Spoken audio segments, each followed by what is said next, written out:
আছে একেবারে, সেগুলো তো আমরা জানি। বলের মাত্রা ml e-2, ভর গুণ ত্বরণ, আর তার সঙ্গে একটা সরণ আছে গুণ, একটা গুণ এল গুণ করে দাও, ml² e-2। এগুলো আমার কখনো মনে থাকে না, সত্যি কথা। আমি এভাবে বের করে করেই পড়াই, তোমাদের পড়া যেভাবে আমি সেভাবেই আমি কখনো মুখস্থ রাখি না এই মাত্রাগুলা, কারণ এগুলো মুখস্থ রেখে মাথা হ্যাং করার কোনো দরকার নেই। তবে হ্যাঁ, তোমার পড়তে পড়তে বা প্র্যাকটিস করতে করতে তোমার ব্রেন এমনিতেই ক্যাচ করে নেবে এক সময় যে তুমি ভুল করছো নাকি সঠিক করছো। অবশ্যই এটা প্র্যাকটিসের মধ্যে থাকলে অবশ্যই সঠিক ভুল বলে দিবে তোমাকে, তুমি তুমি নিজেই বলে বলে দিতে পারবা। এগুলো প্র্যাকটিস করতে করতে তোমার আয়ত্তে চলে আসবে, তোমার মুখস্থ করতে হবে না। মানে ওই রকম ঝড়ের বগের মতো মুখস্থ করার দরকার নেই, এমনি মনে থাকবে। এই যে মাত্রা লিখলাম আমরা, ঠিক আছে?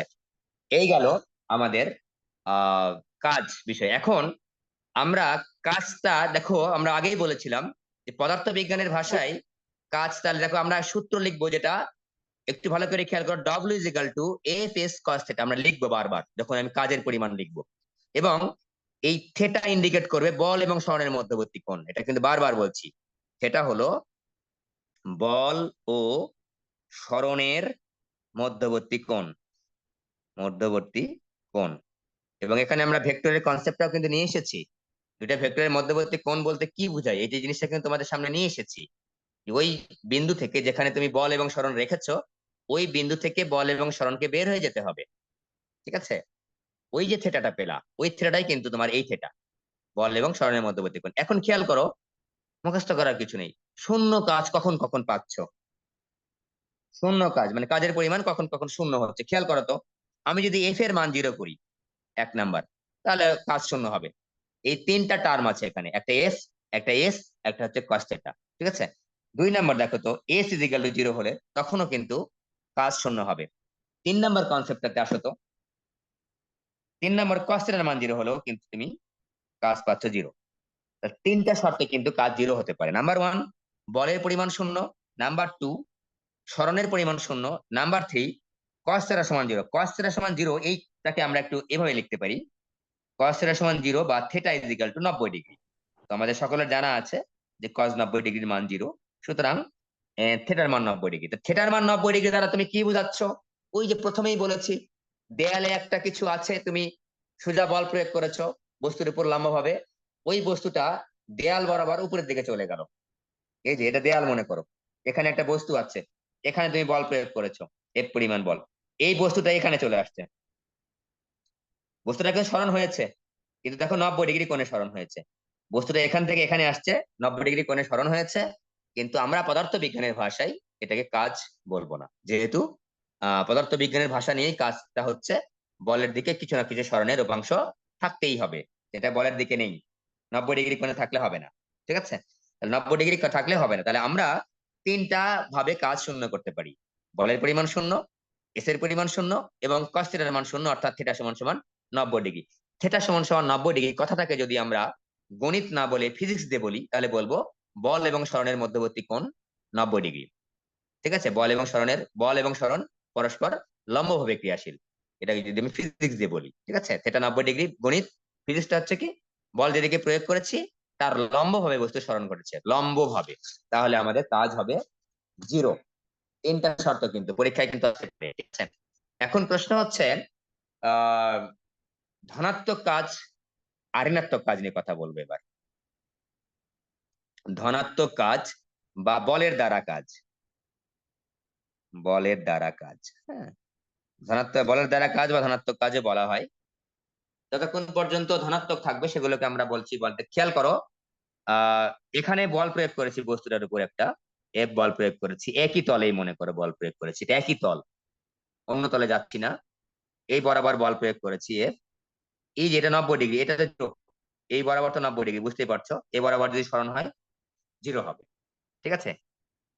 কস 90 এর মান হচ্ছে 0 হবে। তাহলে এখন খেয়াল করো, তাহলে বস্তুটার সরণ যদি এই বরাবর হয়, এই বরাবর হয়, এই বরাবর হয়, এই বরাবর হয়, যে কোনো বরাবর হতে পারে, যে কোনো বরাবর সরণ হতে পারে। দেখো খেয়াল করো, আমি অনেকগুলো এখানে রেখা টানেছি, এগুলো সরণের এস এর মান, অর্থাৎ আমরা 90 ডিগ্রি দ্বারা এটাকে ডিফারেন্সিয়েট করেছি, বাট এই 90 ডিগ্রির এই দিকে যাইতে হবে সরণের উপাংশ, এই দিকে, অর্থাৎ 90 ডিগ্রি অপেক্ষা কম হতে হবে সরণ, 90 ডিগ্রি অপেক্ষা কম, কিন্তু 0 ডিগ্রি বা 0 ডিগ্রি অপেক্ষা বেশি হতে হবে। ঠিক আছে, তাহলে সেটাকে বলবো আমরা ধনাত্মক কাজ। দেখো, থেটার মান 0 ডিগ্রি হলে আমরা পাবো cos 0 এর মান হচ্ছে 1। থেটার মান যদি 90 ডিগ্রি হয় তাহলে পাবো হচ্ছে cos থেটার মান হচ্ছে cos 90 এর মান হচ্ছে 0।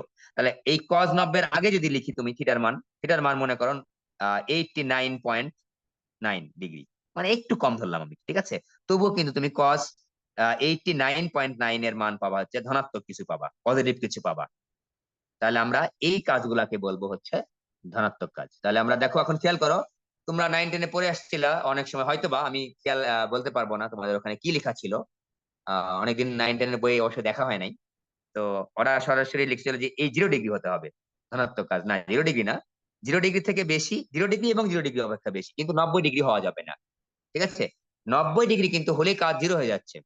তো 90 ডিগ্রি যেহেতু 0 হয়ে যাচ্ছে, 90 ডিগ্রি আগের পর্যন্ত, তাহলে আমাদের কন্ডিশনটা কি দেখো তো, একটু লিখে তো। থিটার মান 0 থেকে 0 সমান এভাবে লিখলাম, এই এইটা লিখলাম হচ্ছে 0 ডিগ্রি, এখানে লিখলাম 90 ডিগ্রি। খেয়াল করো, 90 ডিগ্রি কিন্তু হওয়া যাবে না, তাই এখানে আমি ইকুয়াল চিহ্ন দিব না, এখানে কিন্তু একটা ইকুয়াল চিহ্ন দিব। 0 ডিগ্রি হলে কোনো সমস্যা নাই, কারণ cos 0 এর মান হচ্ছে 1। এবং খেয়াল করো, আমাদের শর্ত হচ্ছে কাজের সূত্র হচ্ছে এফ এস cos থিটা, বল এবং সরণের মধ্যবর্তী কোণ যখন থিটা, তো cos থিটার সর্বোচ্চ মান কত? 1। তাহলে আমাদের যদি cos 0 এর মান যেহেতু 1, সেহেতু আমরা বলতে পারি যে cos 0 এর মান যেহেতু 1, cos 0 ডিগ্রির মান যেহেতু 1, তাহলে মনে করো সর্বোচ্চ কাজ আমি পাবো এই এই শর্তে। সর্বোচ্চ কাজ কখন পাবো আমি? সর্বোচ্চ কাজ পাবো যখন থেটার মানটা হচ্ছে 0। থেটার মান 0 কথাটার অর্থ হচ্ছে থেটার মান 0 গণিত বলছে এটা। ফিজিক্স কি বলছে? ফিজিক্স বলছে যে বল যেদিকে কাজ করছে সরণটাও সেদিকেই হয়েছে। বল যেদিকে কাজ করছে, যেদিকে ক্রিয়াশীল হয়েছে, সরণটা সেদিকে কাজ করছে। এই যে দেখো, খেয়াল করো, গণিত বলছে 0 ডিগ্রি, ফিজিক্স বলছে বল এবং সরণ একই দিকে ক্রিয়াশীল, তাহলে কাজের মান কত? সর্বোচ্চ। বল এবং সরণ যদি একই দিকে হয় তাহলে কাজের মানটা হচ্ছে সর্বোচ্চ হবে, যেটাকে আমরা 0 ডিগ্রি দ্বারা প্রকাশ করি। আবার তোমাদের কাছে মনে প্রশ্ন জাগতে পারে, স্যার 0 ডিগ্রির মানে কি সবসময় 1? না, আরো অনেক কিছুর মান 1 আছে। তুমি যদি বলো যে স্যার 360 ডিগ্রির মান কত, cos 360 ডিগ্রির মানও কিন্তু 1। তাহলে আমাদের থেটার মান যদি 0 ডিগ্রি হয় তবুও আমি পাচ্ছি সর্বোচ্চ কাজ। থেটার মান যদি 360 ডিগ্রি হয় তবুও যেহেতু cos 360, দেখো cos 360 ডিগ্রিও যা, cos 0 ডিগ্রি একই কথাই কিন্তু। খেয়াল করে দেখো, তুমি ঘুরে ঘুরে আবার তো এখানেই আসতেছো, এই যে, তাই না? 360 মানে কি এই পর্যন্ত এসে এখানে এই বরাবর যাচ্ছে, আবার একই কথাই। আবার যদি 360-এর জায়গায় যদি 720 লেখো, সেটার মান 720, একই কথা। এই রেখাটাই হচ্ছে, ওই দিকেই যাচ্ছে, আমি ঘুরে ঘুরে কিন্তু এখানেই পাচ্ছি আমি। তাই এত কিছু নিয়ে আমাদের চিন্তা ভাবনা করার দরকার নেই, আমরা এখন বুঝছি 0 ডিগ্রি মানে যে যে জায়গায় টু পায়ের গুণক। cos থিটার মান হচ্ছে 1 হবে। সবচেয়ে বড় কথা, এগুলো আমরা ত্রিকোণমিতিক সমীকরণ শিখবো, ত্রিকোণমিতিক সমীকরণে শিখবো। সাধারণ সমীকরণ তোমাদের সেকেন্ড ইয়ারের গণিত চ্যাপ্টারে আছে, বিপরীত দ্বিতীয় ফাংশন এবং ত্রিকোণমিতিক সমীকরণ, সেখানে সাধারণ সমাধান আছে। ওই সাধারণ সমাধান তোমরা যখন পড়বা, তো এগুলো একেবারে কনসেপ্ট গুলা ক্লিয়ার হয়ে যাবে। ঠিক আছে, কোন কোন জায়গায় আমরা থিটার মান 1 পাবো, জিরো cos থিটার মান 1 পাবো। এই যে, খেয়াল করে দেখো কোথায় কোথায় পাচ্ছি, এখানে, এখানে, এখানে বারবার ঘুরছি। মানে যখন আমি 360 মানে কি 2 পাই,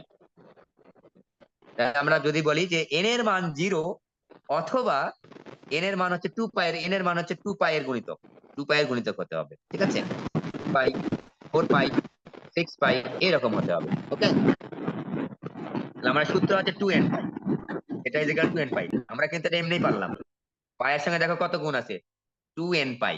n এর মান যখন 0 ধরবা তখন থিটার মান কত হবে? 0। n এর মান যখন 1 ধরবা থিটার মান হবে 2 পাই। দেখো 2 পাই মানে কি, এই যে 360। আবার 4 পাই মানে কি, থিটা ইজিক্যাল যখন n এর মান 2 ধরবা দেখো 4 পাই। এই সবগুলাতে আমি থিটার মান কিন্তু থিটার cos থিটার মান 1 পাবো। যাই হোক, এগুলো নিয়ে কথা বল। তাহলে কাজ হচ্ছে যখন cos থিটার মান 1 হবে তখন আমরা পাবো হচ্ছে সর্বোচ্চ কাজ। আর ধনাত্মক কাজ বলছে কিন্তু এই যে এখান থেকে এই পর্যন্ত, কিন্তু 90 ডিগ্রির না, 90 ডিগ্রির চাইতে কম হতে হবে। তাহলে আমাদের শর্ত হচ্ছে, এই শর্তে আমরা পাবো হচ্ছে ধনাত্মক কাজ বা বলের দ্বারা কাজ। সংজ্ঞা কিভাবে দিব?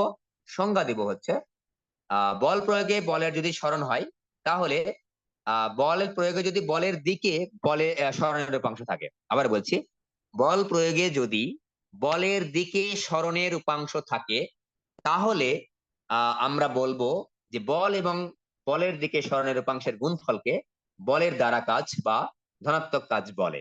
ওকে, 9-10 এটা পরীক্ষায় আসতো, এখন আর তেমন এটা পরীক্ষায় আসে না। আর বলের বিরুদ্ধে কাজ তাহলে কি? বলের বিরুদ্ধে দেখো 90 ডিগ্রি যখন তুমি পার হয়ে গেছো, আমি যদি এপাশে একটু দাগাই, 90 ডিগ্রি যখন পার, বস্তু এটা 90 ডিগ্রি পার হয়ে তুমি এই দিকে আসছো, এবার এই যে এইদিকে স্মরণ এদিকে হচ্ছে, এই দিকে স্মরণ হচ্ছে, এগুলো স্মরণ সবগুলা, এটা 90 ডিগ্রি। 90 ডিগ্রি হওয়া যাবে না নাম্বার কথা। তাহলে আমার এইটা যদি তুমি যদি এইদিকে বল প্রয়োগ করেছো, ভালো করে খেয়াল করো, স্মরণ হচ্ছে এই দিকে, এই দিকে, এই দিকে, এই দিকে, এই দিকে, একেবারে সরাসরি উল্টা দিকেও স্মরণ হতে পারে, একবারে সরাসরি উল্টা দিকেও স্মরণ হতে পারে। তাহলে সেই স্মরণটাকে আমরা বলবো 180 ডিগ্রি। বল প্রয়োগ করেছি বস্তুর উপর এই দিকে, স্মরণ হয়েছে একবার উল্টা দিকে, তাহলে এটাকে কত বলবো? দেখো এই দিকে স্মরণ, বল স্মরণ হচ্ছে এই দিকে, তাহলে অবশ্যই বলতে পারি এটাকে 180 ডিগ্রি। তাহলে 90 থেকে বেশি হতে হবে। তাহলে থিটার মানের কন্ডিশন কি? থিটার মানটা হচ্ছে 90 ডিগ্রি হওয়া যাবে না। 90 ডিগ্রি, লে 90 ডিগ্রি থেকে থেটা কি বলে, গ্রেটার দেন, এটা কি বলেন, 90 degree less than theta less than 180 degree আর ইকুয়াল, এটা কিন্তু ইকুয়াল হতে পারবে। 180 ডিগ্রি হলেও কিন্তু ইকুয়াল হতে পারবে, কারণ আমার 90 ডিগ্রি, তখন তুমি ক্যালকুলেটারের সাহায্য নিতে পারো, 90 ডিগ্রি থেকে যখনই পার হয়ে যাবে কস থেটা, তখনই কিন্তু মাইনাস মান চলে আসবে। আর মাইনাস মান যখন চলে আসবে, সেগুলোকে বলতেছি আমরা ঋণাত্মক। খেয়াল করো, 90 ডিগ্রি যখন পার হয়ে এইদিকে গেল, এটাকে আমরা বলছি পদার্থ বিজ্ঞানের ভাষায় বলের প্রয়োগের বিপরীত দিকে বলের উপাংশ। আবার বলছি, বল প্রয়োগ যেদিকে করেছি তার বিপরীত দিকে স্মরণের উপাংশ। আবার বলছি, বল যেদিকে প্রয়োগ করেছি তার বিপরীত দিকে স্মরণের উপাংশ। এখানে একটা কথা তোমাদের বলে রাখি, বিপরীত দিকে বলতে শুধুমাত্র সরাসরি বিপরীত দিকে আমরা বোঝাচ্ছি না। সরাসরি মানে যখন আমরা ঋণাত্মক কাজের সংজ্ঞাটা দিচ্ছি, আমরা এটাকেই শুধুমাত্র, আমরা সাধারণত বিপরীত দিকে বলতে বুঝাই যে একেবারে অপোজিট, বিষয়টা এরকম না। আমরা এখানে বুঝাচ্ছি যে বলের বিপরীত দিকে মানে এই যে 90 ডিগ্রি পার হয়ে এদিকে, এইদিকে 90 ডিগ্রি পার, এগুলোকে বলছি ধনাত্মক যে কোনোটা বলের দিকে, আর এদিকে সবগুলাকেই বলতেছি আমরা বলের বিপরীত দিকে উপাংশ। ঠিক আছে, একেবারে শুধুমাত্র এই একটাই বলতেছি না যে একেবারে 180 ডিগ্রি কোণ, বিষয়টা এরকম না। 90 ডিগ্রি থেকে যখন কোণ বড় হয়ে যাচ্ছে, তখন সেটাকে আমরা বলের বিপরীত দিকে উপাংশ বলছি আমাদের কাজের, এই ঋণাত্মক কাজের সংজ্ঞাতে। ঠিক আছে, আমরা আগেই বলেছি এক এক জায়গায় এক এক রকম মিন করে, তো আমরা তো সেটা তো অবশ্যই শিখতে হবে, যেহেতু আমরা ফিজিক্স পড়তেছি। এক এক জায়গায় মাইনাস চিহ্ন এক এক রকম প্রকাশ করে, গণিতে মাইনাস তো মাইনাসই, আর ফিজিক্সে কিন্তু মাইনাস বিভিন্ন জায়গায় বিভিন্ন রকম প্রকাশ করে। এখানে আমরা বিপরীত দিকে বলতে বোঝাচ্ছি এই 90 ডিগ্রি থেকে এদিকে যে কোনোটা। ঠিক আছে, তাহলে আমরা বলবো যে বল প্রয়োগে যদি আহ স্মরণ বলের বিপরীত দিকে থাকে, বা বলের বিপরীত দিকে স্মরণের উপাংশ থাকে, বলের বিপরীত দিকে স্মরণের উপাংশ থাকে, তাহলে সেটাকে বলবো আমরা বলের বিরুদ্ধে কাজ। ঠিক আছে, বলের বিরুদ্ধে কাজ বা ঋণাত্মক কাজ। শর্ত কি? শর্ত হচ্ছে এটা। খেয়াল করো, এই দুটো শর্ত যেন কোনোভাবেই ভুল না হয়, পরীক্ষায় কিন্তু আসবে। 90-এর সাথে কখনোই ইকুয়াল চিহ্ন হবে না। এই যে এখানেও আমি 90-এর সাথে ইকুয়াল চিহ্ন দিই নাই, এখানেও কিন্তু আমি 90-এর সাথে ইকুয়াল চিহ্ন দিই নাই। 180 সাথে এখানে ইকুয়াল চিহ্ন দিয়েছি, কোনো সমস্যা নেই। এখানেও দেখো 0-এর সাথে ইকুয়াল চিহ্ন দিয়েছি ধনাত্মক কাজের ক্ষেত্রে, কোনো সমস্যা নেই। কিন্তু 90-এর সাথে আমি ইকুয়াল চিহ্ন দিব না, কারণ 90 is a special angle between force and displacement. Force মানে বল এবং ডিসপ্লেসমেন্ট মানে স্মরণের স্পেশাল অ্যাঙ্গেল হচ্ছে 90 ডিগ্রি, যে অ্যাঙ্গেলে কাজের পরিমাণ শূন্য হয়। এই জন্য আমরা ওটাকে উভয় ক্ষেত্রে কিন্তু বাদ দিয়েছি। তো ধনাত্মক কাজের শর্ত হচ্ছে এইটা, ঋণাত্মক কাজের শর্ত হচ্ছে এইটা। বলের দিকে স্মরণের উপাংশ হচ্ছে এইটা। দেখো মনে করো, তোমাকে যদি একটু ব্যাখ্যা করে বলি, একটু দেখো খেয়াল করো, এটা হচ্ছে বল প্রয়োগ করেছি, এই দিকে হচ্ছে বলের দিক। খেয়াল করো, বস্তুটা এই দিকে এইখানে আসছে, মনে করো এখানে আসছে। দেখো আমি যদি লম্ব টানি, দেখো স্মরণের উপাংশ কোন দিকে আছে, খেয়াল করো। তুমি যদি বলো স্মরণের উপাংশ কিন্তু বলের দিকে আছে, এতে খেয়াল করো, এই যে স্মরণের উপাংশ এইটুকটা। আবার মনে করো বল প্রয়োগ করছে এখানে, বস্তুটা মনে করে এখানে চলে আসছে। দেখো তাহলে স্বর্ণের পাশে কোন দিকে, দেখো তো খেয়াল করে, এই যে স্বর্ণের পাশে কিন্তু এই দিকে, এই যে খেয়াল করো এই দিকে, তীর চিহ্নের দিকে, তাহলে স্বর্ণের পাংশ কিন্তু এই দিকে। তাহলে এইটা এই জন্য এটাকে বলতেছি যে বল প্রয়োগে যদি স্বর্ণের পাংশ এই দিকে থাকে, বলের বিপরীত দিকে, এই জন্য এটাকে বলতেছি ঋণাত্মক কাজ বা বলের বিরুদ্ধে কাজ। এটাকে বলছি আমরা ধনাত্মক কাজ বা বলের দ্বারা কাজ। ওকে, বোঝানো না হয়। এইবার আমরা দুটা কথাকে দুই ভাবে প্রেজেন্ট করব, একটু ভালো করে খেয়াল করবা। ভালো করে কনসেপ্ট ক্লিয়ার না হলে কিন্তু অঙ্কগুলা করতে পারবে না। একটু খেয়াল করি। আহ একটা বস্তু এখানে আছে মনে করো, এটা ভূপৃষ্ঠে ধরো, এটা এটা মনে করো একটা বস্তু, এই বস্তুটাকে উপরের দিকে খাতায় ছেড়ে গেছে। একটু খেয়াল করো, এই বস্তুটাকে আমি উপরের দিকে উঠাই দিছি, এই বস্তুটাকে আমি উপরের দিকে উঠতেছি। তোমাকে যদি এখন প্রশ্ন করা হয় উপর দিকে এখন খেয়াল কর, দুইটা জিনিস ভালো করে খেয়াল করবা আমি কি বলছি। বস্তু উঠছে উপরের দিকে, এদিকে বল প্রয়োগ করছে, এদিকে কে বল প্রয়োগ করেছে? আমি বল প্রয়োগ করতেছি, আমি বল প্রয়োগ করতেছি, মানে এটাকে বলবো আমরা প্রযুক্ত বল। প্রযুক্ত বল, প্রযুক্ত বল। আর মনে করো সে এই জুতিতে উঠেছে, এই জুতিতে উঠে এখানে চলে আসছে। সরণকে তুমি এইচ লিখতে পারো, এস লিখতে পারো, এক্স লিখতে পারো, ওয়াই লিখতে পারো, জেড লিখতে পারো, দ্যাটস নো প্রবলেম। যেহেতু এটা উপরের দিকে উঠাইতেছি, উপরের দিকে কিন্তু এটা, এই যে উপরের দিকে, ঠিক আছে। তো আমরা এখন এই উপরের দিকে বলতে কিন্তু উল্লম্ব তল, উল্লম্ব তল শূন্য উঠাই দিছি, ঠিক আছে, এমবারের একটা বস্তুকে। এখন দেখো একেবারে খারাপ ভাবে উপরের দিকে উঠাই দিছি, কত পর্যন্ত বলছে এইচ পরিমাণ উঠাইছি। এখন খেয়াল করো বল প্রয়োগ করছে এইদিকে, বস্তুটা উঠেছে ওই দিকে এস পরিমাণ, তাহলে বল এবং স্বর্ণের মধ্যবর্তী কোণ কত বলো দেখি? বল ও স্মরণের, কি বলো? প্রযুক্ত বল লিখি। এই বুঝতে পারছো, কথা বুঝতে পেরেছো? বল এবং স্মরণের মধ্যবর্তী কোণ কত? আমি আবার বলছি প্রযুক্ত বল উপরের জিরো দিকে, ডিগ্রি। স্মরণ হচ্ছে উপরের দিকে, একই দিকে। দেখো এই যে স্মরণ, এই যে স্মরণ, এই যে প্রযুক্ত বল, তাহলে আমার মধ্যবর্তী কোণ 0 ডিগ্রি। তাহলে আমাদের বল এবং স্বর্ণের মধ্যবর্তী কোণ কত? 0 ডিগ্রি। কাজ কত লিখবো আমি? কাজ লিখবো W equal to F into, স্মরণটাকে যেহেতু এইচ লিখেছি এইচ লিখলাম, আর কস 0 ডিগ্রি, বা এফ এইচ বা এম জি এইচ, যা লেখো তুমি। যেহেতু উপরের দিকে বস্তুটা উঠাচ্ছে, বল মানে হচ্ছে এমজি। এখন খেয়াল করো, এই যে এম জি এইচ টা উপরের দিকে যখন উঠালাম, এটা কিন্তু এম জি এইচ উঠালাম। এখন তোমাকে যদি বলি যে মহাকর্ষ বল দ্বারা কৃত কাজ কত, একই কথা কিন্তু, একই প্রশ্ন, একই জিনিস, সবকিছু একই। মহাকর্ষ বল দ্বারা কৃত কাজ কত? মহাকর্ষ বল দ্বারা কৃত কাজ কত? কৃত কাজ কত, এগুলো কিন্তু নৈবার থেকে আসবে ভর্তি পরীক্ষাগুলোতে, এইগুলোতে ক্যাচ কুচ দিয়ে আসে, ঠিক আছে। মহাকর্ষ বল দ্বারা কৃত কাজ কত? মহাকর্ষ বল তো প্রযুক্ত বলের বিপরীতে কাজ করছে, খেয়াল করে দেখো। বস্তুটা উপরের দিকে উঠাচ্ছি, মহাকর্ষ বল সবসময় নিচের দিকে কাজ করে, আমরা সকলেই জানি। মহাকর্ষ বল অভিকর্ষ বল কোন দিকে কাজ করে? আমাদের পৃথিবীর ক্ষেত্রে অভিকর্ষ বল। এখানে মহাকর্ষ বল বা অভিকর্ষ বল দুটাই আমি বলতে পারি, কারণ আমি একটা বস্তু হচ্ছে যেহেতু পৃথিবী, আর একটা অন্য একটা অবজেক্ট, সেহেতু এটা অভিকর্ষ মহাকর্ষ দুটাই বলতে পারি। আমরা পরের চ্যাপ্টারে মহাকর্ষ অভিকর্ষ অবশ্যই পড়বো, খুবই মজার চ্যাপ্টার, অনেক মজা। আমরা স্যাটেলাইট পড়বো, কৃত্রিম উপগ্রহ পড়বো। যাই হোক, মহাকর্ষ বল দেখো, মহাকর্ষ বল এইদিকে কাজ করছে কিন্তু, এটা হচ্ছে মহাকর্ষ বল এইদিকে। এখন তোমাকে দেখো বলি যে মহাকর্ষ বল এবং স্মরণের মধ্যবর্তী কোণ কত, তুমি কত বলবা বলো দেখি? 180। মহাকর্ষ বল, 180। মহাকর্ষ কিন্তু এদিকে কাজ করছে, খেয়াল করে দেখো, আর স্মরণ কিন্তু উপরের দিকে হচ্ছে, আমি বস্তুটাকে উপরের দিকে তুলছি। তাহলে এই মহাকর্ষ বল এবং স্মরণের মধ্যবর্তী কোণ হচ্ছে 180 ডিগ্রি। তাহলে কাজ হবে হচ্ছে, মহাকর্ষ বল দ্বারা কিন্তু কাজ হবে হচ্ছে W equal to F H cos 180 degree, বা মাইনাস এম জি এইচ। খেয়াল করে দেখো, মাইনাস এম জি এইচ মহাকর্ষ বল দ্বারা। দেখো খেয়াল করে, বস্তুটা যখন উপরের দিকে উঠতেছি, আমি যে প্রযুক্ত বলটা বলেছি, এই কথাটাকে পদার্থবিজ্ঞানে আর একটা কথা বলা হয়, বাইরের এজেন্ট কর্তৃক কৃত কাজ। আবার বলছি, বাইরের এজেন্ট কর্তৃক কৃত কাজ, ঠিক আছে। বাইরের এজেন্ট কর্তৃক, মানে আমি যে বাইরে থেকে একটা বল প্রয়োগ করেছি, এখানে মহাকর্ষ বল তো কাজ করতে পারছে না, আমি মহাকর্ষ বলের বিরুদ্ধে কাজ করার জন্য বাইরে থেকে একটা বল প্রযুক্ত করেছি, এই কথাটাকে বলা হচ্ছে বাইরের এজেন্ট কর্তৃক কৃত কাজ। তাহলে এই বস্তুটা যখন আমি উপরে উঠাচ্ছি, বাইরের এজেন্ট কর্তৃক কৃত কাজ যখন আমি বলবো, তখন বলবো এমজিএইচ।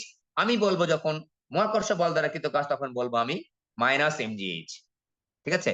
তাহলে মহাকর্ষ বল দ্বারা কৃত কাজ কিন্তু মাইনাস এমজিএইচ। এই ক্ষেত্রে কিন্তু যখন একটা বস্তুকে উপরের দিকে উঠানো হচ্ছে, একটা বস্তুকে যখন উপরের দিকে উঠানো হচ্ছে, তখন মহাকর্ষ বল দ্বারা কৃত কাজ হচ্ছে মাইনাস এমজিএইচ, আর প্রযুক্ত বল দ্বারা কৃত কাজ হচ্ছে এমজিএইচ। এবার বস্তু যখন নামছে, একটা বস্তু মনে করে ছেড়ে দিছো, একটা এই উচ্চতা থেকে ছেড়ে দিয়েছো, এই উচ্চতা থেকে একটা এম্বরের বস্তুকে ছেড়ে দিয়েছো, সে বস্তু কিন্তু নেমে যাচ্ছে। এখন বলতো মহাকর্ষ বল দ্বারা কৃত কাজ কত হবে? এমজিএইচ। আমাদের মহাকর্ষ বল H কাজ স্যার। করে কোন দিকে? এইদিকে। তাহলে আমি মহাকর্ষ বলকে লিখলাম এফ আর এইচ। আর যেহেতু এফ ও যেদিকে কাজ করছে মহাকর্ষ বল, আবার এইচ ও সেদিকে কাজ করছে ∠0°। আমরা লিখবো এমজিএইচ। ঠিক আছে?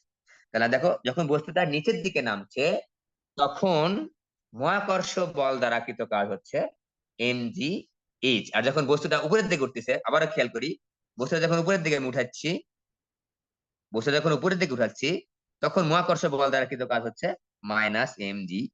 একটু খেয়াল করি আমরা, এখানে একটা সুন্দর একটা 2 মার্কের প্রশ্ন আছে যে মহাকর্ষ বল একটা সংরক্ষণশীল বল।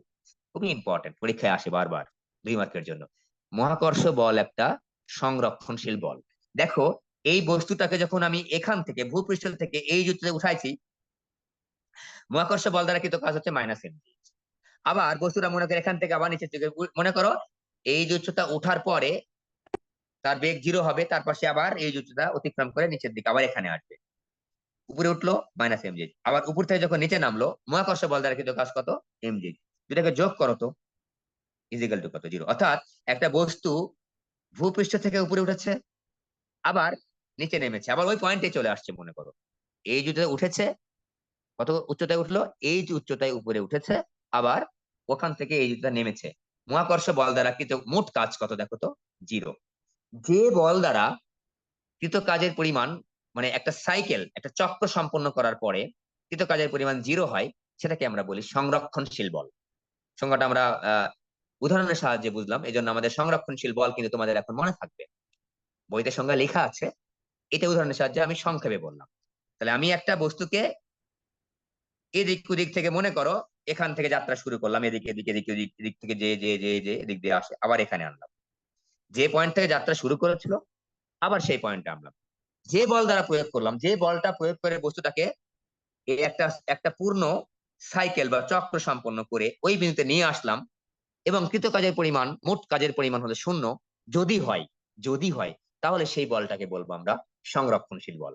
এখানে দেখো, মহাকর্ষ বল দ্বারা একটা বস্তুর উপর কৃত কাজের পরিমাণ 0 হয়েছে, কিন্তু এই জন্য এটাকে বলতেছি আমরা সংরক্ষণশীল বল। তুমি যদি বলো যে না স্যার আমি এইভাবে উঠবো না, আমি হচ্ছে বাঁকা হয়ে উঠবো, আমি এইভাবে উঠবো না, এইভাবে উঠবো, সমস্যা নাই, একই একই জিনিসই আর। ঠিক আছে? যাই হোক, তাহলে মহাকর্ষ বল কেন সংরক্ষণশীল বল আমরা কিন্তু অলরেডি বুঝে ফেলেছি। স্যার প্রাসের ক্ষেত্রেও কি একই হবে? হ্যাঁ, প্রাসের ক্ষেত্রে হবে, এগুলো দেখবো আমরা পরে। আমরা এই কাজ, শক্তি ক্ষমতায় অনেক কিছুই আলোচনা করব। আজকে আর একটা বিষয় একটু আলোচনা করব, সেটা হচ্ছে এগুলো আমাদের, আমি তোমাদেরকে ক্লাস নোট, আমি এখানে তো জাস্ট বোঝানোর জন্য পড়ছি। তো আমরা একটু ক্লাস নোট আমি দিয়ে দিব নি সুন্দর করে। আর তোমাদের ছুটির পরে তোমরা হচ্ছে যারা নোট পাও নাই বা নেও নাই এখনো, কি বলেননি, কি ওটা কি, তাপ গতিবিদ্যার নোট দিব, কাজ ক্ষমতা শক্তির নোট দিব, পরমাণুর মডেলের নোট দিব। ঠিক আছে? তোমাদের 3টা নোট আমি দিয়ে দিব, যারা পাও নাই একটু বাসায় দেখো। পরমাণু মডেল তো অবশ্যই দিই নাই, কাজ ক্ষমতা শক্তিও দিই নাই। আর নিউটনের বলবিদ্যা অনেকেই পেয়েছে, অনেকেই তোমরা পাও নাই। তো তোমরা একটু, যারা পাও নাই একটু নিয়ে যাবা। ঠিক আছে? এখন খেয়াল করো তো, জি আরেকটা স্যার। কথা একটু বলেই নি, এখানে 2 মার্কের একটা প্রশ্ন পড়ায় দিই। এখন মনে করো একটা রাস্তার ঘর্ষণ বল হচ্ছে, এটা রাস্তা। ঠিক আছে? এই রাস্তা ঘর্ষণ বল মনে করো হচ্ছে Fs।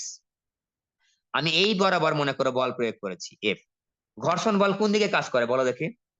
ঘর্ষণ বল কোন দিকে কাজ করে? বস্তু যদি, মনে করো একটা বস্তু এদিকে যাচ্ছে, খেয়াল করো, এই বস্তুটা এদিকে যাচ্ছে। ঠিক আছে? এই বস্তুটা এদিকে যাচ্ছে, তাহলে ঘর্ষণ বল কোন দিকে কাজ করবে? Fs, বিপরীতে। বিপরীত দিকে। তাহলে ঘর্ষণ বল দ্বারা কিন্তু কাজ কত হয় বলো দেখি? এই যে আমি মনে করি এই যে এখান থেকে এখানে আসলাম, আমি তীর চিহ্ন দিয়ে দেখালাম, এখান থেকে এখানে আসলাম, ঘর্ষণ মনে করো এই পর্যন্ত দূরত্ব মনে করো হচ্ছে এস, এই পর্যন্ত দূরত্ব হচ্ছে এস, তাহলে ঘর্ষণ বল দ্বারা কিন্তু কাজ কত? স্যার নেট ফোর্স আর এস এর গুণফল। ঘর্ষণ বল দ্বারা কিন্তু কাজ, ঘর্ষণ বল কত? এফ এস গুণ হচ্ছে এস, নেগেটিভ হবে। 180°। যেহেতু এফ এস আর এস বিপরীত দিকে কাজ করছে, দেখো সরণ স্যার হচ্ছে এটা এদিকে। মাইনাস। আর হ্যাঁ, তাহলে আমরা পাচ্ছি -FSS। এবার খেয়াল করো তো, এইবার ওই বস্তুটাকেই এখানে যে নিয়ে আসলা, আবার এখান থেকে আবার এইদিকে নিয়ে আসো তো, তীর চিহ্ন দিয়ে দেখাচ্ছি, এই যে আবার এইদিকে এই পয়েন্টে নিয়ে আসো তো, আবার ওই বস্তুটা এখান থেকে এখানে নিয়ে গেলা, আবার ওখান থেকে আবার এইদিকে নিয়ে আসতেছো। এইবার কিন্তু কাজ কত হবে ঘর্ষণ বল দ্বারা বলো দেখি? শুধু এফএস। আবার শুধু এফএস কেন আবারও বাবা? Minus FS.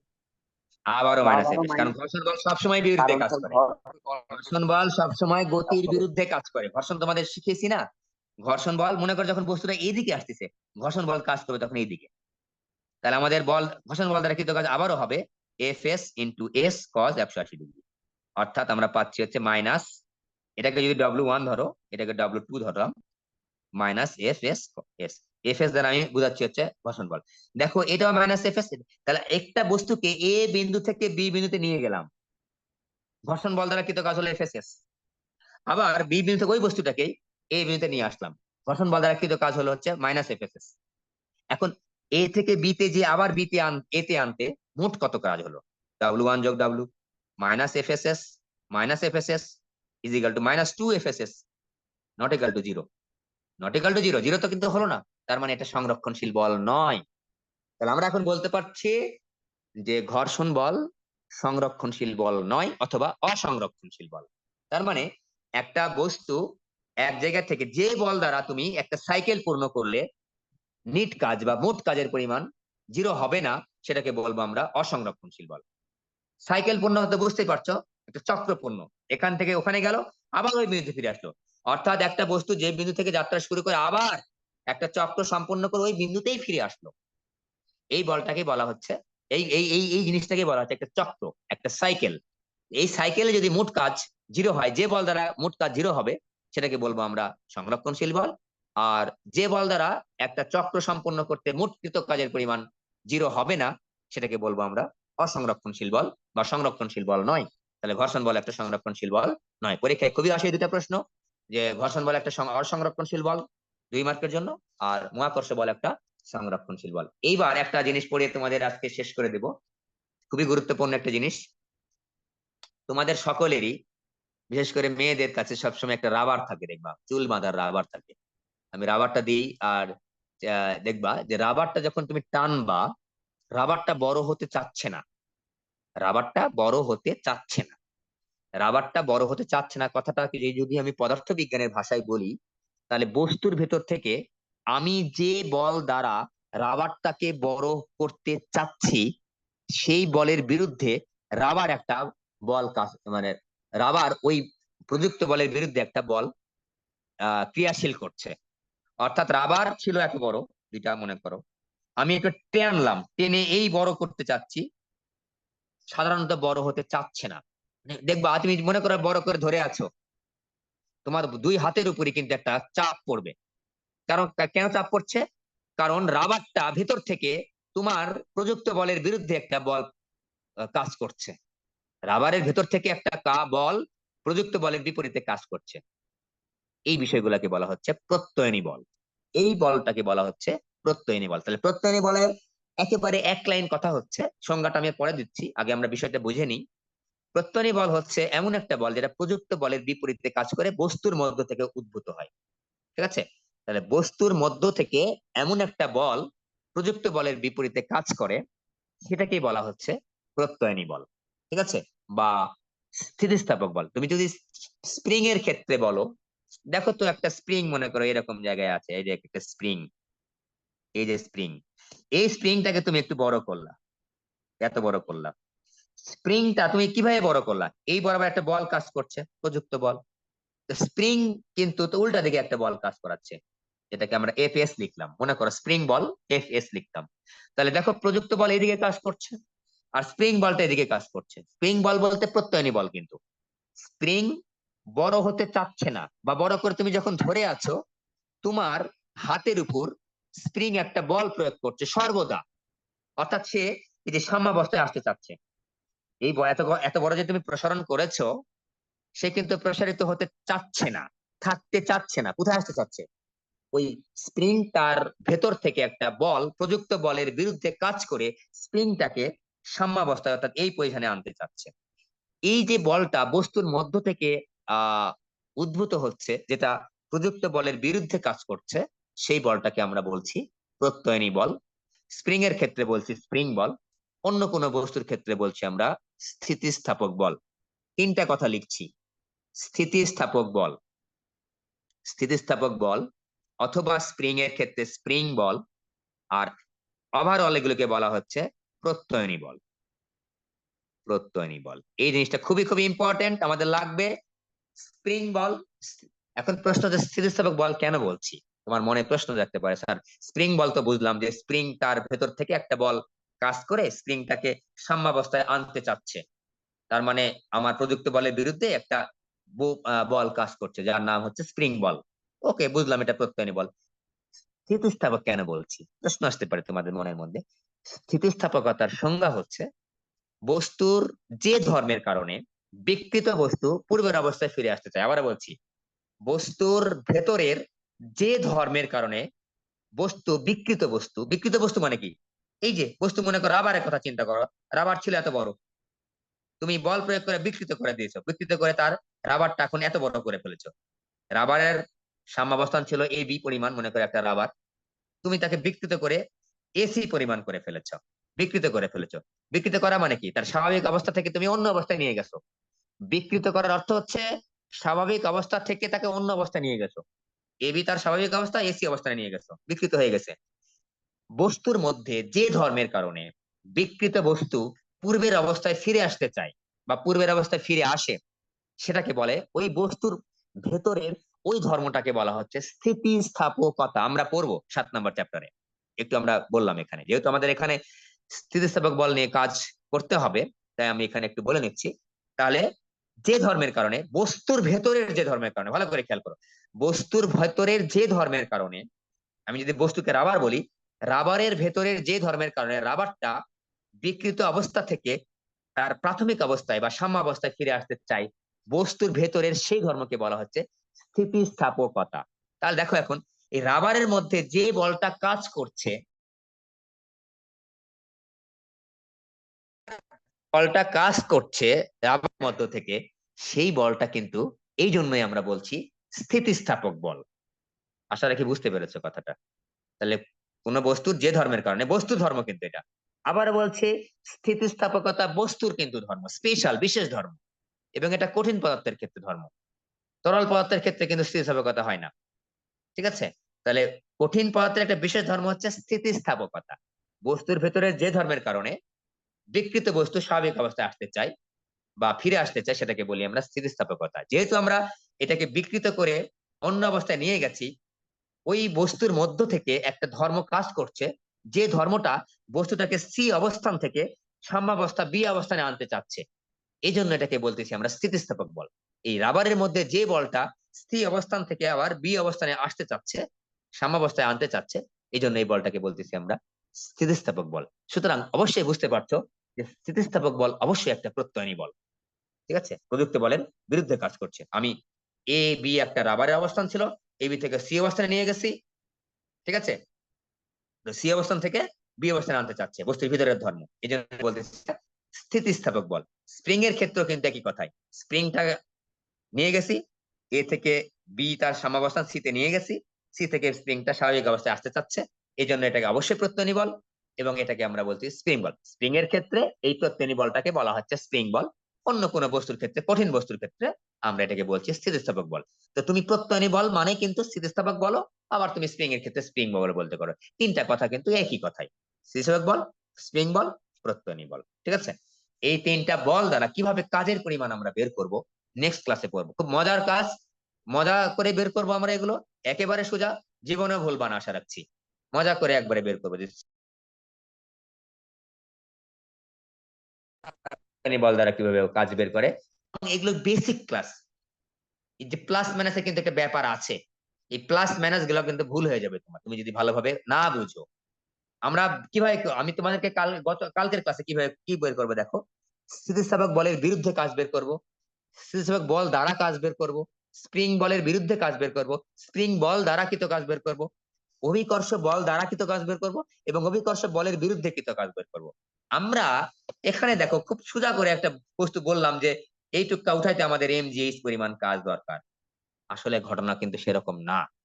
সবসময় কিন্তু এমজিএইচ সূত্র দ্বারা আমরা কাজের পরিমাণটা বের করতে পারবো না। কখন পারবো না, কেন পারবো না, কিভাবে পারবো না, এটা আমি সামনের ক্লাসে অবশ্যই এক্সপ্লেন করে বলবো। আমরা সবসময় এমজিএইচ সূত্র ব্যবহার করতে পারবো না, কেন পারবো না, কিভাবে পারবো না, অবশ্যই আমি বুঝাবো কালকে। ঠিক আছে, আমরা একটা বস্তুকে দেখো এই উচ্চতা উঠাই, আমরা সবসময় বলে দিই যে বস্তুর বিভব শক্তি হচ্ছে mgh। বা বিভব শক্তি কি? যে আমরা ওই মহাকর্ষ বলের বিরুদ্ধে কাজ করেছি, কি পরিমাণ কাজ করেছি? mgh পরিমাণ কাজ করেছি। তো কোনো বলের বিরুদ্ধে যদি কাজ করতে চাই তাহলে সেই কাজটাই হচ্ছে বস্তুর মধ্যে সঞ্চিত শক্তি হিসেবে থাকে। এই জন্য এটাকে আমরা বলি হচ্ছে বিভব শক্তি। তো সবসময় কিন্তু এই কাজটার পরিমাণটা mgh হবে না। তো একটা কথা একটু লাইনটা একটু বলে শেষ করে দিচ্ছি। স্থিতিস্থাপক বল বা স্প্রিং বল বা প্রত্যয়নী বল, এই বলগুলার বিরুদ্ধে যদি তুমি কোনো কাজ করতে পারো, সেই কাজটাই হচ্ছে বস্তুর মধ্যে সঞ্চিত শক্তি হিসাবে থাকে। সেটাকে আমরা বলি হচ্ছে বিভব শক্তি। আবারও বলছি, যখন আমরা এই স্থিতিস্থাপক বল বা স্প্রিং বল বা প্রত্যয়নী বল এগুলোর বিরুদ্ধে যখন আমরা কাজ করি, এগুলোই কি কি বলতেছি আমরা হচ্ছে সঞ্চিত শক্তি। দেখো এই যে স্প্রিং বল কাজ করছে কোন দিকে, খেয়াল করে দেখো তো। স্প্রিং বলটা কিন্তু এদিকে কাজ করছে, খেয়াল করো। এই যে স্প্রিং বলটা এদিকে কাজ করছে, স্প্রিংটাকে যদি টেনে তুমি এদিকে নিয়ে যাচ্ছ, এটা আমাকে কিন্তু কাজ করতে হচ্ছে স্প্রিং বলের বিরুদ্ধে কাজ করতে হচ্ছে, বা প্রত্যয়নী বলের বিরুদ্ধে কাজ করতে হচ্ছে। যখনই তুমি বিরুদ্ধে কাজ করবা, আবার বলছি, যখনই তুমি বিরুদ্ধে কাজ করবা, তখনই ওই কাজটাই হচ্ছে সঞ্চিত শক্তি হিসেবে বিরাজ হবে। দেখো কিভাবে, আমি আর একটা উদাহরণ যদি দিই। দেখো অভিকর্ষ বল কোন দিকে কাজ করে? নিচের দিকে সাধারণ ভাবে। আমি যখন এই অভিকর্ষ বলের বিরুদ্ধে কাজ করব, আমি বস্তুটাকে যদি এখান থেকে এখানে উঠাই, এই কাজটা কিন্তু mgh, এবং এটাই কিন্তু সঞ্চিত শক্তি হিসেবে ওই বস্তুর মধ্যে থাকে। তাহলে যখন যত তুমি ঋণাত্মক কাজ করো, আবার বলি, যত তুমি ঋণাত্মক কাজ করবা, তত তোমার হচ্ছে সঞ্চিত শক্তি বেশি হবে। একটু মনে রাখবা, এটা আমরা যখন সঞ্চিত শক্তি পড়াবো এক্সপ্লেইন করে বলবো যে কেন আমি ঋণাত্মক কাজ বেশি করব, তার মধ্যে সঞ্চিত শক্তি বেশি হচ্ছে। এটা অবশ্যই তোমাদের জানার ব্যাপার আছে। 9-10 যা কিছু পড়ে আসছো মোটামুটি মিল পাবা, কিন্তু এখন তো আমরা একটু বড় ক্লাসে উঠেছি, একটু সম্প্রসারিত তো পড়তেই হবে। এই জিনিসগুলো তো বুঝতেই হবে, ঠিক আছে? আজকের ক্লাসগুলো যা অনেক কথা বলেছি, পড়াইছি অল্প কিন্তু কথা বলেছি অনেক বেশি। এগুলোই পরের চ্যাপ্টার, পরের টপিক গুলা পড়াতে আমাকে সাহায্য করবে। সো এগুলো একটু ভালো করে বোঝার চেষ্টা করবে। আমি একটু ক্লাস নোটটা দিয়ে দিব, তোমরা একটু আজকের ক্লাসে এই পর্যন্ত থাকবে। ওকে, কারো কোনো প্রশ্ন থাকলে বলো। স্যার নাই। আমি ডিটেলস করে পড়ানোর চেষ্টা করেছি তোমাদের যতদূর সম্ভব। যে জি স্যার। পড়াইছি অল্প, অনেক কথা বলেছি, কিন্তু এই কারণেই এগুলো আমাদের বেসিক কনসেপ্ট ক্লিয়ার করে আমরা পড়বো, যাতে করে আমাদের কনফিডেন্টলি আমরা কিন্তু প্রশ্নের উত্তর দিব। আমাদের মধ্যে হবে কিনা, এটা হবে কিনা, ওটা হবে কিনা, এই ধরনের কনফিউশন থাকবেই না। এভাবে আমরা পড়বো, এটা হচ্ছে আমাদের কথা। ওকে, বাই।